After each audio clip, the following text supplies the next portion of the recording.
Hi guys, welcome to my YouTube channel. My name is Vicky Rice Teaches. If you're new here, you're welcome. If you're a returning subscriber, thank you for stopping by. In today's video, I'll be showing you guys how to draft a basic bodice pattern. Alright, I've gone ahead to mark my starting line with zero point 0.5. From my starting line, I mark my bust points, my underbust, my waist, and my hemline. Alright, now let's get started. Now I mark my shoulder divided by 2, which is 7.5. Then I did the same thing. This is a way for me to get my chest line, all right, and also to get my armhole. So there are two ways you can get your armhole. Is either you divide your bust measurement by 6 plus 1.5, or you mark whatever you have on your shoulder, um also mark it on your chest line. All right, so it's very simple. Just watch the way I'm doing it. Now under your chest line, you mark your shoulder measurement, all right, on it, then you connect it. Then you come down with zero point 0.5. That one will serve as our shoulder slope. Then you divide the remaining part into two. Whatever you get, just mark it.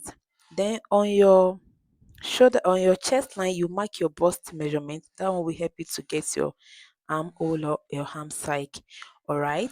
Then I told you that is basic bodice pattern. So we are going to use the neck width of 3 inches and the neck depth of 3 inches. All right. So, but know what you are going to do when you are working with a bigger size. Now, to get your that, you divide your bust palm measurement or your nipple to nipple measurement into two. All right. Then you mark zero point 0.5 on the both side. You can use 0.75 on the both side depending on the body you are working with. If you are working with a bigger size, you are going to use 0.75, but this is just a basic pattern. All right, now on your waistline you mark your waist measurement. Then take note, remember to add that we take before. All right, then you connect from your waist to your bust. Let me quickly say this thing. Sometimes I added my sewing allowance on my paper, sometimes I had it on my board or my fabric. Okay, so let's talk about the underbust. Underbust here, I'm going to divide what I have there into two.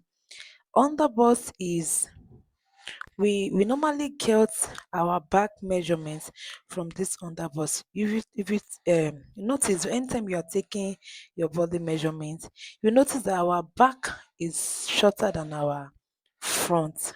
Okay, so I normally use 1.5 for my underbust. Some people use 1 inches. Okay, so my shoulder to my waistline for the front is 16 inches, while my shoulder to my waistline at the back is 14.5. The underbust that I mark. So that's the difference between our back and our front. Okay, so this is the final look for the front pattern. So let's get started for the second part, for the back. Now I've gone ahead to mark my shoulder measurement on I don't need under bust. I'll be bust point, sorry, then the waistline. Note, if you pay attention, you will notice that my length for the back is shorter than the length for the front. Okay, I only mark from my shoulder to my waistline is 14.5. Okay, so it's the same thing I did for the front I'm doing here now. The only difference here is just the shoulder to waist that is different, all right, which is the length. Now I mark my neck width of 3 inches and my neck depth of 1 inches. Note, if you are working with a bigger size, you can use 2 inches, you can use 1.5. Okay, that part where I came in with 1 inches is to avoid the gaping at the back. Before you take your main measurement, you first of all go in with that 1 inches or 0.5 inches to avoid the gaping on your zipper side or to avoid the zipper bulge. Okay, so then remember to add your dart as well. Guys, know that I'm going to cut out that my zipper allowance on my fabric. I normally do that on my fabric. Okay, so I'm trying to demonstrate the difference between the back and the front, which is our underbust. Okay, there we normally take the dart intake. All right, so it's time for us to cut. It's time for us to cut our basic bodice pattern. Please guys, if you find this video helpful, please like, share, comment, please. And this is the back pattern. Can you see it? Subscribe to my channel. Then I'm cutting out that zipper budget that I mark at the beginning. So this